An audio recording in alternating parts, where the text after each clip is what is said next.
नाही अध्यक्ष महोदय, हा विषय 100% अनुदानितचा एक वेगळा प्रश्न असू शकतो तुमचा त्यामध्ये, परंतु हा प्रश्न अत्यंत स्पष्टपणे आहे की 1 नोव्हेंबर 2000 पूर्वी जाहिरात निघालेल्या व त्यानंतर शासनात सेवेत रुजू झालेल्या शासकीय कर्मचाऱ्यांच्या जुन्या निवृत्ती वेतनाचा पर्याय देण्याच्या संदर्भातलं त्याला होय असं उत्तर आपण दिलंय. होय दिलं याचा अर्थ तुम्ही निर्णय घेतलेला आहे. अंमलबजावणी कधीपासून करणार, निवृत्ती वेतन कधीपासून देणार, हा स्पष्टपणे त्यामध्ये प्रश्न आहे. महोदय, रिटायर झाल्यानंतर ते सुरू होणार.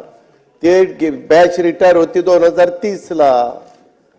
हे आता बाबा बाळासाहेब, तुम्ही तर इतके सिनियर आहात, मी काय तुम्हाला आता सांगू. परंतु त्याच्या संदर्भात जे काही झालेलं आहे तो निर्णय झालेलाच आहे. त्याची अंमलबजावणी आम्ही केलेली आहे.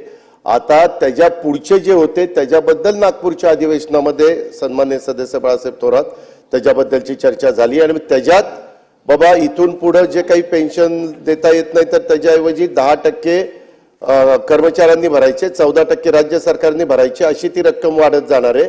आणि त्याला कर्मचारी संघटनांनी पण मान्यता दिली, त्यांच्या लीडर लोकांनी पण मान्यता दिली.